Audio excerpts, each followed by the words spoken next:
Bonjour à tous et bienvenue sur Les Numériques. Alors aujourd'hui, on va parler d'un appareil tant attendu à la rubrique maison. Il s'agit du Google Nest Hub et donc le premier assistant domestique avec écran de la firme Google. Alors il a été lancé tout récemment en France à 129 €. Et de quoi s'agit-il exactement? Eh bien, c'est un assistant domestique au même titre qu'un Google Home ou Google Home Mini, mais il est doté donc d'un écran, un écran 7 pouces, donc qui n'est pas très grand, mais qui permet tout de même d'avoir accès à plusieurs fonctions. Il a notamment vocation à se retrouver dans la cuisine, puisqu'il y a de nombreux partenariats avec 750 grammes, Cuisine Actuelle ou encore Chef Simon, qui permettent de suivre des recettes pas à pas, ce qui peut être pratique quand on a les deux mains dans l'eau ou dans la farine. Mais attention, il n'y a aucun indice de protection sur cet appareil et il faudra faire donc attention aux projections d'eau ou de sauce.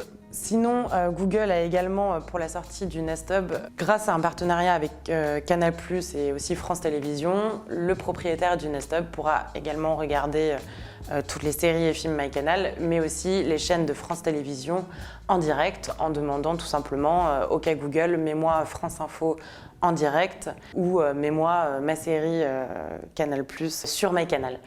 Donc voilà, c'est des fonctionnalités là aussi qui ressortent un petit peu. Bien sûr, on a accès à YouTube, contrairement à l'Amazon Echo Show.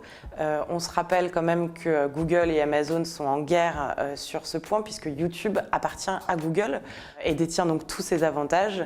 N'importe quelle vidéo YouTube peut être visionnée sur ce Nest Hub, là aussi en demandant « Ok Google, mets une vidéo des numériques sur YouTube » et donc on a accès à la dernière vidéo du site. Outre, là encore, toutes ces fonctionnalités, on retrouve bien sûr tout ce que l'on peut faire sur un Google Home ou n'importe quel assistant Google sans écran, et donc accéder à la météo, accéder à l'heure, Google Maps, Google Agenda, etc., etc. Alors, il faut aussi rappeler que le Google Nest Hub ne possède pas de caméra frontale et donc ne permet pas d'appel en visioconférence, ce qui peut être un plus pour certains puisqu'il sécurise les données personnelles, et puis un défaut pour d'autres puisqu'on ne peut pas passer d'appels vidéo avec Google Duo. En revanche, on peut passer des appels audio toujours avec Google Duo.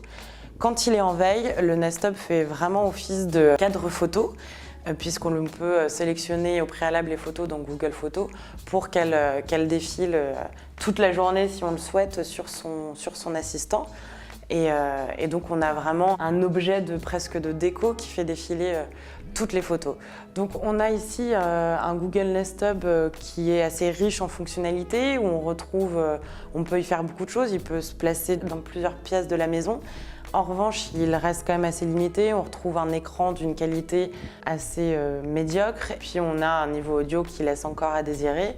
C'est pourquoi nous lui avons mis 3 étoiles à l'issue de son test. On peut retrouver son test sur le site des Numériques à la rubrique Maison.